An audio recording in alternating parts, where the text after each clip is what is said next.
Baik, pada kesempatan hari ini kita akan masuk ke materi selanjutnya, yaitu risiko dalam investasi.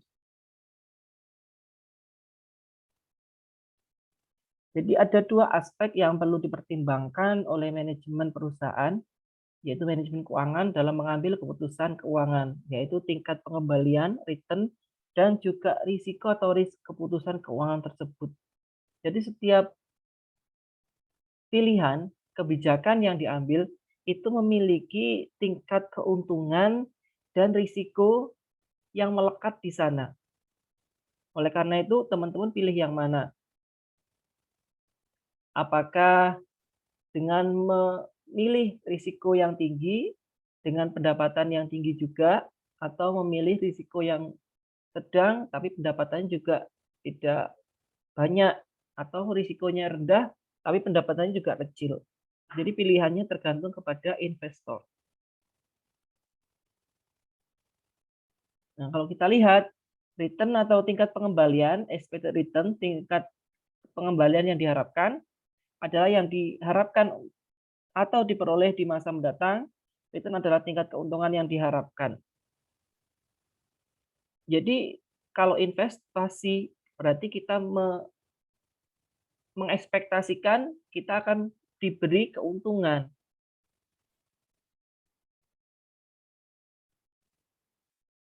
Maka agar tidak rugi dari investasi yang kita lakukan, kita harus mengenali risikonya.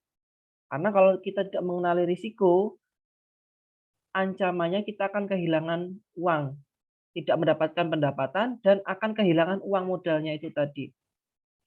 Risiko adalah kemungkinan terjadinya hasil yang tidak diinginkan atau berlawanan dari yang diinginkan. Risiko adalah kemungkinan terjadinya penyimpangan dari rata-rata dari tingkat pengembalian yang diharapkan, yang dapat diukur dari standar deviasi dengan menggunakan statistika.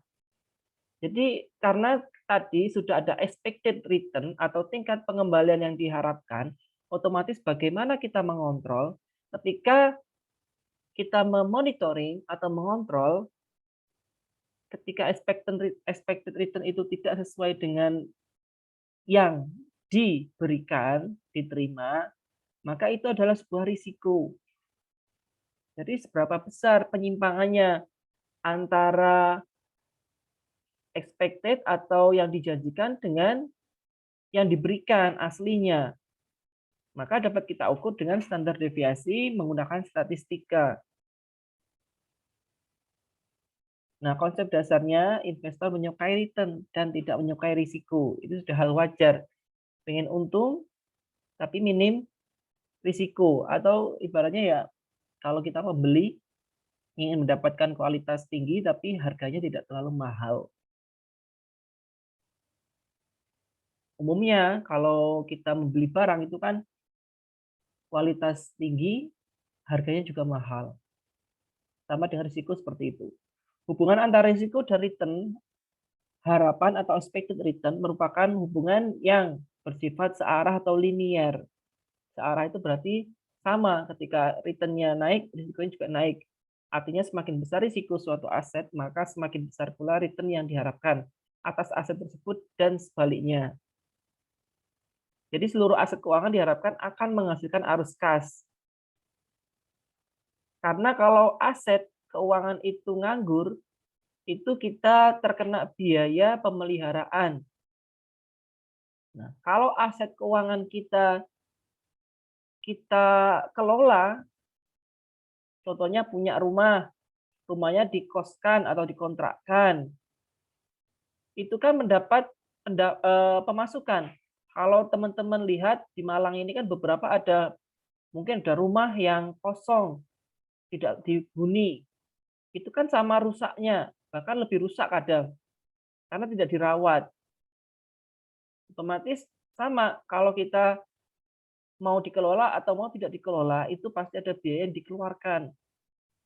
Maka konsepnya biaya yang dikeluarkan itu lebih kecil daripada pendapatan. Jadi meskipun biaya keluar, kita tapi harus mendapatkan pemasukan. Tingkat risiko suatu aset akan dinilai berdasarkan atas tingkat risiko arus kasnya. Jadi definisi untung itu ya pendapatan masuk ke arus kas. sehingga nanti akan berputar lagi. Nah, kalau kita lihat risiko kegiatan investasi, maka akan menghasilkan estimasi hasil atau cash flow-nya.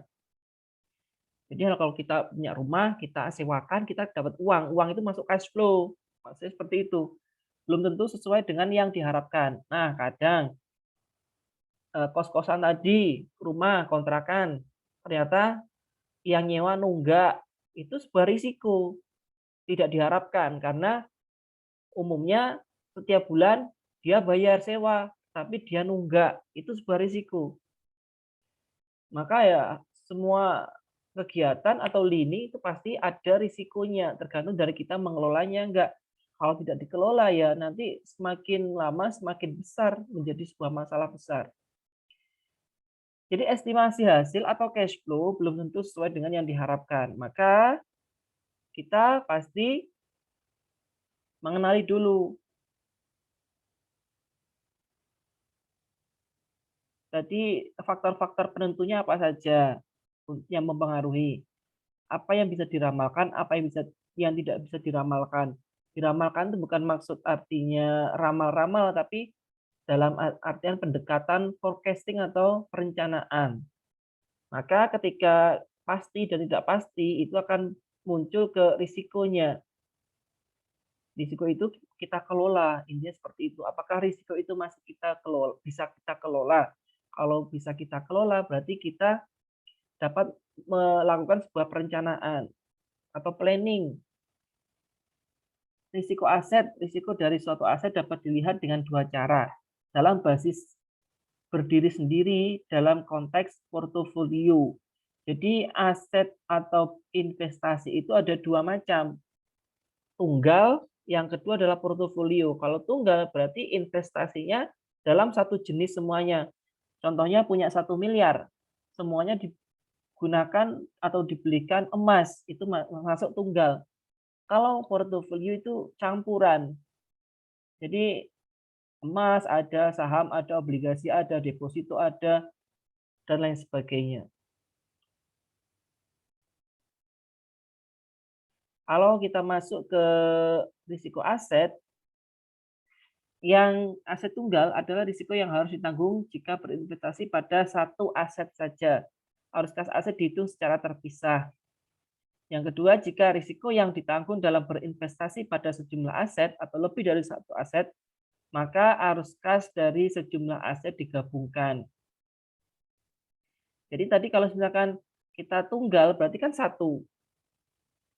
Maka ketika ada beda itu dipisahkan, terpisah. Kalau berkebalikan dengan portofolio itu arus kasnya digabung dari penjualan emas, deposit, rumah, properti, mungkin itu digabung menjadi satu. Karena apa?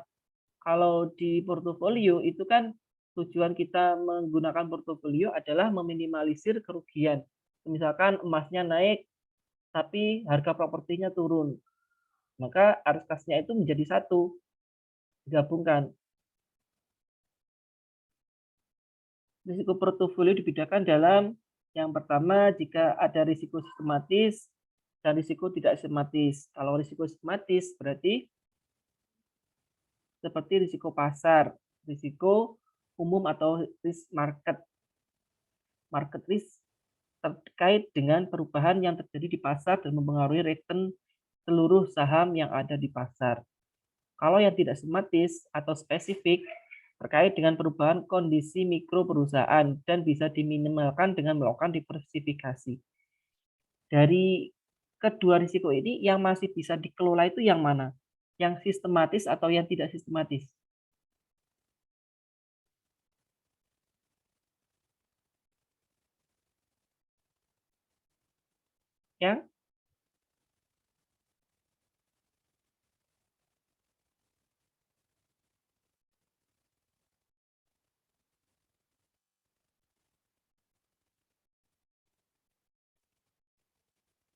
Yang mana? Yang masih bisa dikelola?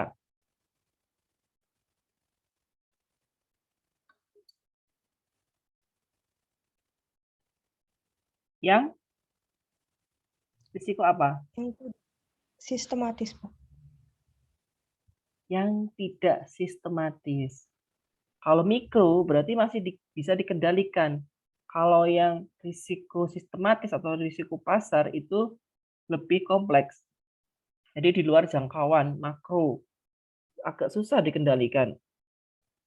Jadi kalau risiko sistematis itu yang tidak dapat dihilangkan dengan melakukan diversifikasi. Karena fluktuasi risiko ini dipengaruhi oleh faktor makro yang dapat mempengaruhi pasar secara keseluruhan. Contohnya itu faktor-faktornya apa saja? Tingkat suku bunga, kurs valuta asing, kebijakan pemerintah. Itu hal-hal yang tidak bisa kita sebagai perusahaan atau bisnis ikut campur di dalam situ untuk menentukan kebijakan tingkat suku bunga atau valuta asing. Tapi pasar yang membentuk. Jadi makro yang tidak bisa kita kendalikan. Berbeda halnya dengan risiko yang tidak sistematis, suatu risiko yang dapat dihilangkan dengan melakukan diversifikasi. Sebab risiko ini hanya ada dalam satu perusahaan atau industri tertentu. Terdapat fluktuasi risiko yang berbeda antara satu saham dengan saham lainnya. Contoh faktor apa yang mempengaruhi? Yang pertama struktur modal, struktur aset, tingkat likuiditas. Hal-hal ini adalah faktor-faktor yang mempengaruhi kinerja perusahaan atau performan dari perusahaan itu dipengaruhi oleh masing-masing komponen faktor ini, yang mana kita masih bisa mengelola atau menentukan kebijakan untuk pengaturannya, struktur modalnya atau asetnya atau likuiditasnya. Jadi masih bisa kita kelola. Karena kalau misalkan struktur modal tidak kita kelola, ya perusahaan bisa bangkrut. Entah itu karena terlalu banyak utangnya atau terlalu banyak uang nganggurnya.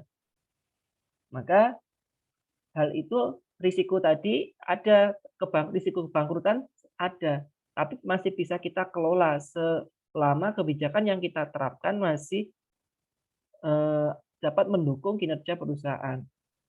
Ini contohnya yang tidak sistematis, yang masih bisa dikelola, yang sistematis, risiko totalnya ya gabungan dari keduanya.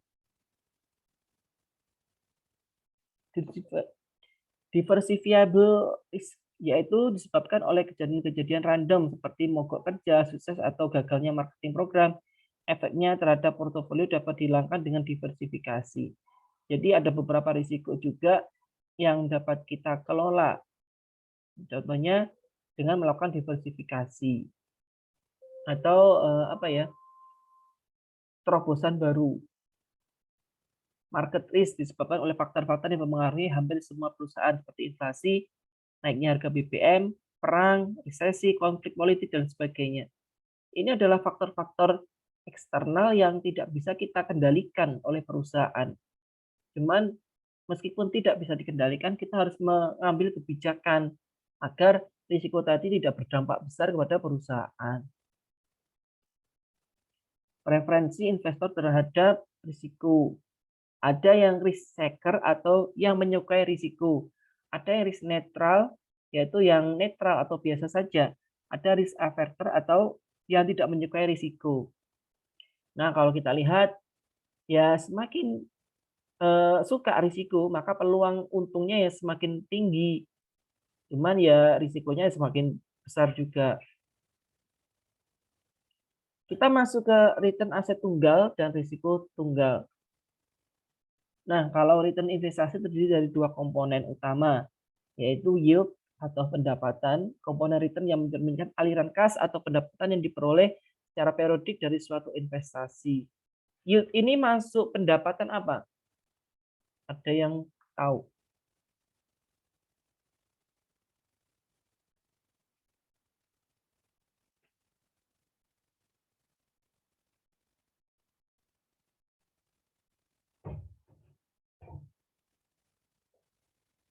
Yield. Kalau bunga pendapatan apa?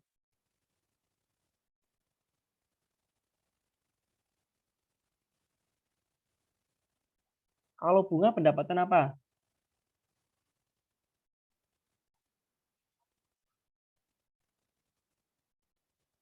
Halo, bunga pendapatan apa?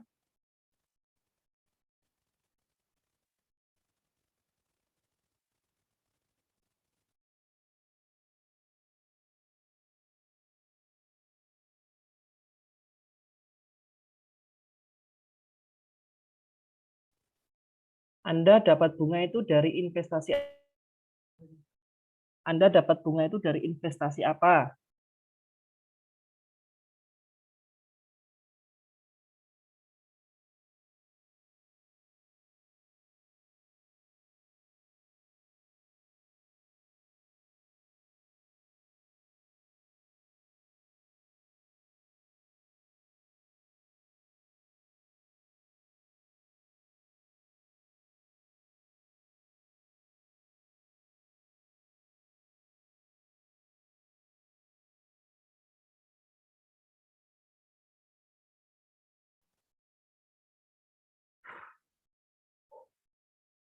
Widya Kurota Ayun. Nggih, Pak. Pendapatan bunga itu dari investasi apa?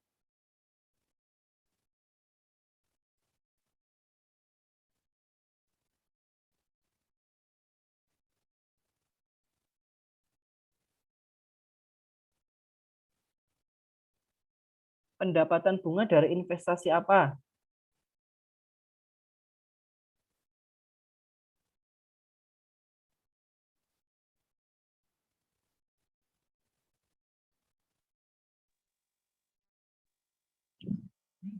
Uang investor.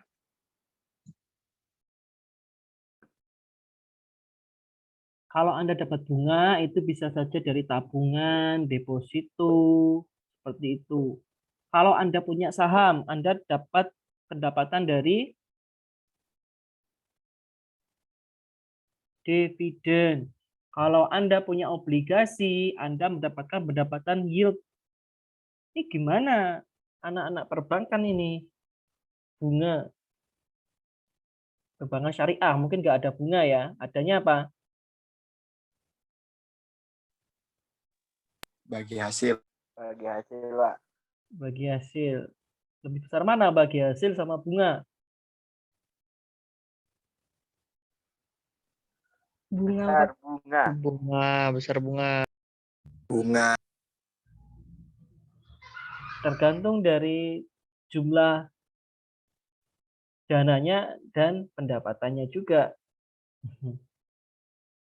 Ada juga capital gain. Jadi yield komponen return yang mencerminkan aliran kas atau pendapatan diperoleh secara periodik. Jadi setiap tahun kita mendapatkan pendapatan, bisa bunga, yield, atau dari tadi dividen. Setiap tahunnya kita rutin mendapatkan pendapatan.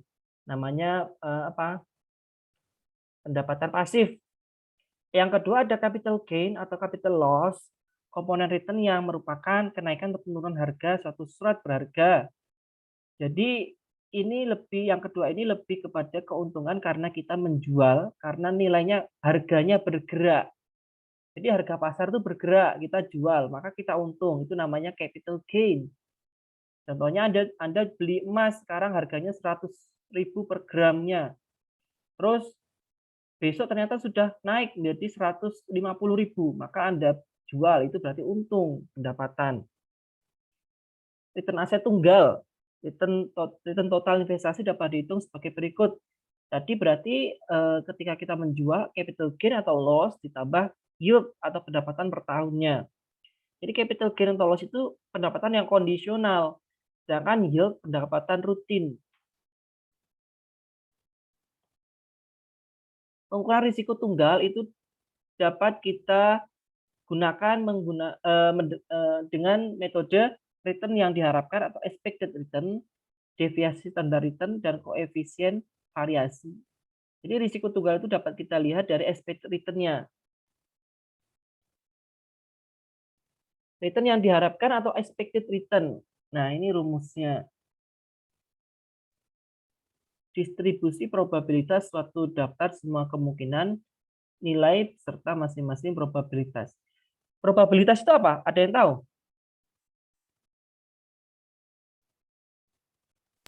Profit. Profitabilitas sama probabilitas beda. Ayo, bedanya apa?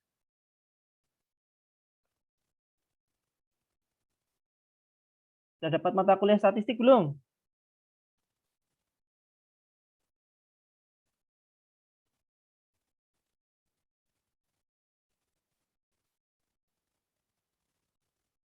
dapat mata kuliah statistik, sudah ambil? Sudah, Pak. Nah, seharusnya paham. Probabilitas adalah kemungkinan apa? Peluang. Peluang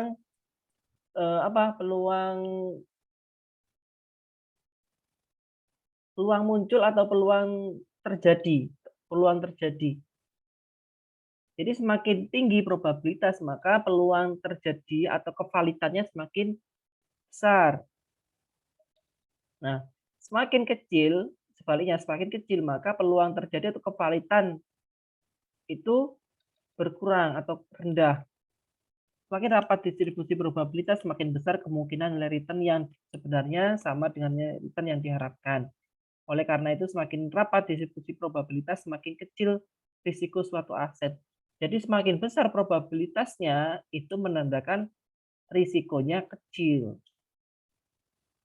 Ini contohnya, probabilitasnya untuk permintaan akan produk perusahaan. Ketika lemah, produknya dua produk yang berbeda. Kita masih belum masuk perhitungan, masih konsep dasar untuk pertemuan hari ini. Untuk mengukur kerapatan distribusi probabilitas digunakan deviasi standar. Semakin kecil deviasi standar, semakin rapat distribusi probabilitasnya. Nah, deviasi standar menggambarkan apa?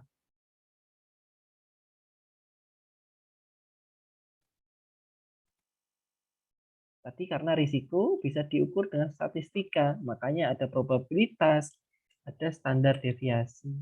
Kalau standar deviasi itu lebih kepada pencerminan error atau tingkat kesalahan. Semakin kecil tingkat error atau tingkat kesalahan atau dilambangkan dengan deviasi standar, maka risikonya semakin kecil. Jadi kalau sedangkan standar errornya besar, maka risikonya besar.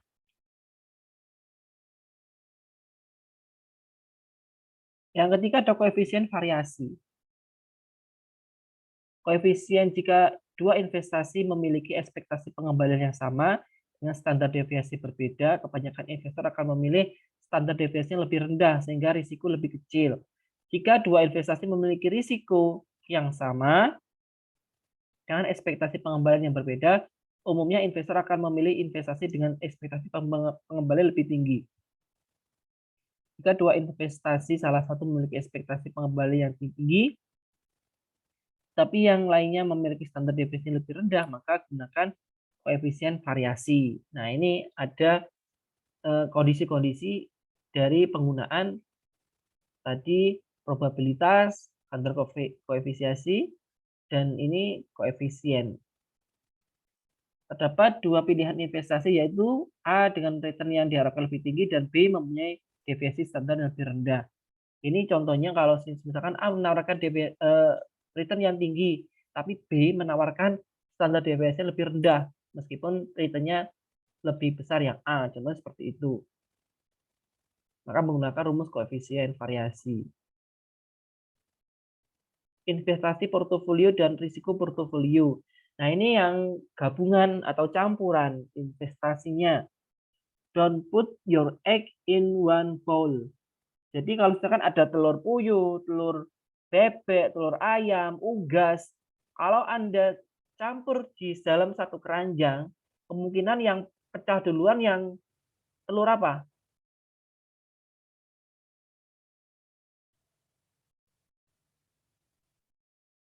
Kalau naruhnya acak nggak ditata. Kalau ditaruh di keranjang terus bawa perjalanan, pecah nggak itu?